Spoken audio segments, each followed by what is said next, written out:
क्या आपको नहीं पता, महाभारत के युद्ध में, युद्ध होने से पहले अर्जुन वंदन प्रणाम करने को जाते हैं। पितामह भीष्म को कहा, पितामह मैं आपको प्रणाम करता हूं। उन्होंने कहा, विजयी भव। कुलगुरु कृपाचार्य, द्रोणाचार्य, इन सब ने आशीर्वाद दिया। ये तो सबको निहत्ते पहले युद्ध से पहले ही हो गए, ये तो बस मिट्टी के पुतले खड़े होकर के रहे। भगवान कृष्ण ने कहा भी था, अर्जुन अब विजय तुम्हें मिलेगी, क्योंकि बुजुर्गों का आशीर्वाद मिला। इसलिए वृद्धों का आदर होना चाहिए, वृद्धों का मान होना चाहिए, वृद्धों का सम्मान होना चाहिए। लेकिन आज एक वृद्ध का अपमान हो गया, महात्मा विदुर को अपमानित किया गया। महात्मा विदुर रोते हुए चल करके आ गए। धृतराष्ट्र ने एक बात नहीं मानी, भगवान शांति दूत बन करके आए। गुरु द्रोणाचार्य और पितामह भीष्म, ये सब लोग उनकी अगुवाई में बाहर पहुंचे, बड़ा कृष्ण का आदर किया। महात्मा विदुर भी गंगा के किनारे पहुंच गए, क्योंकि उनको धक्के दुर्योधन ने दे दिए। उनकी पत्नी का नाम सुलभा है, वो भी भीड़ में भगवान का दर्शन करने को खड़े हुए थे। इतने में भगवान श्री कृष्ण का आगमन हुआ। भगवान कृष्ण ने काकी सुलभा विदुरानी को और काका विदुर को देखा। पितामह भीष्म ने बहुत सम्मान भगवान का किया, लेकर के हस्तिनापुर के राजमार्गों से, और वह उन्हें राज्यसभा की तरफ लेकर के चले। मेरे प्रभु श्री राम जी ने हस्तिनापुर की, मेरे प्रभु श्री कृष्ण ने हस्तिनापुर की उस गद्दी को वंदन प्रणाम किया जो गद्दी राजा भरत की रही है।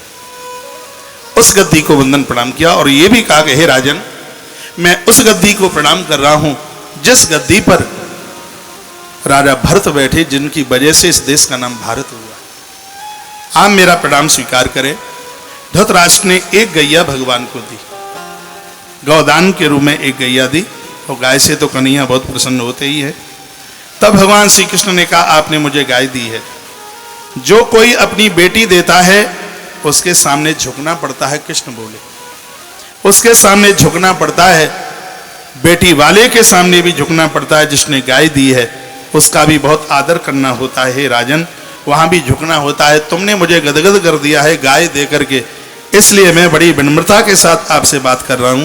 हे राजन, मैं आपसे कहने वाला हूं कि आप युद्ध के पक्ष में ना रहते हुए पांडवों को उनका आधा राज्य दे दीजिए, और ये पांडव तुमको अपने सिर के ऊपर रखेंगे। लेकिन वो तो नंबरी बेईमान है।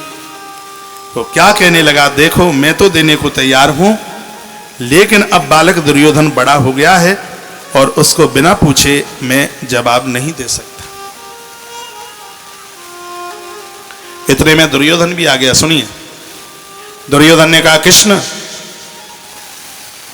भीख में राज्य नहीं मिलता, राज्य मिलेगा युद्ध से। पांडवों में शक्ति है तो मेरे साथ युद्ध करे। भगवान श्री कृष्ण ने कहा कि आधा राज्य नहीं, 5 गांव दे दो। परमात्मा ने 5 गांव मांगे। वो 5 गांव आज भी हैं भारत की धरती पर।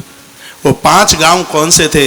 एक गांव जिसे आज इंद्रप्रस्थ के नाम से जाना जाता है, दूसरा गांव जिसको कर्णप्रस्थ के नाम से, तीसरा जिसको स्वर्णप्रस्थ के नाम से, और एक है जिसको व्याघ्रप्रस्थ के नाम से, और एक और है जिसको फरीदप्रस्थ के नाम से जाना जाता है। आज भी वो 5 गांव हैं।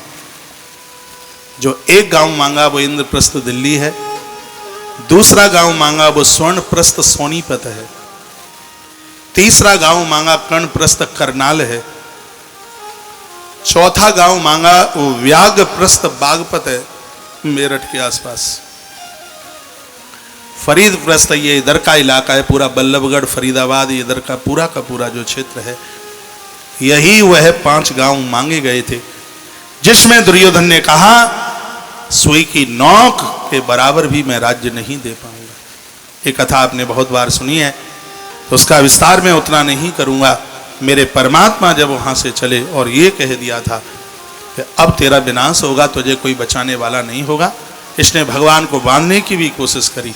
परमात्मा ने इसको अपना विराट रूप भी दिखाया था, और परमात्मा ने कहा था, ये दोष बांध मुझे, बांध। इसने पूरा का पूरा महाभारत का युद्ध भगवान के विग्रह में देखा।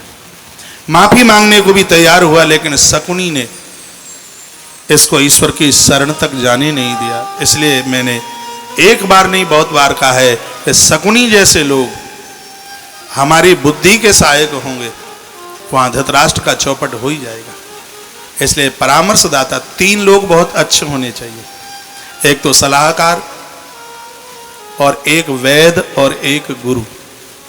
ये तीन चापलूस हो जाएंगे तो समाज का पनिया ढार खत्म ही हो जाएगा समाज। एक सेक्रेटरी सलाह देने वाला, एक वैद्य डॉक्टर लोग, और एक गुरु ये महात्मा लोग। बात समझ में आ रही है? रामायण का सुंदरकांड दुआ नंबर 37। सचिव वैद गुरु 3 जो प्रिय बोले भय आस, राज धर्म तनु 3 करी होय बेगई नास। ये 3 ये समाज की धुरी है। 3 डॉक्टर भगवान नहीं होता, भगवान से कम भी नहीं होता, लोगों के प्राण बचाता है। वो डॉक्टरी धन कमाने के लिए नहीं, लोगों को जीवन देने के लिए अपनी योग्यता को प्रयोग में लेता है। महात्मा लोग लड्डू गुलाब जामुन खाने के लिए नहीं, जगत कल्याण के लिए अवतरित हुए हैं। और वैसे ही सलाह देने वाला ये 3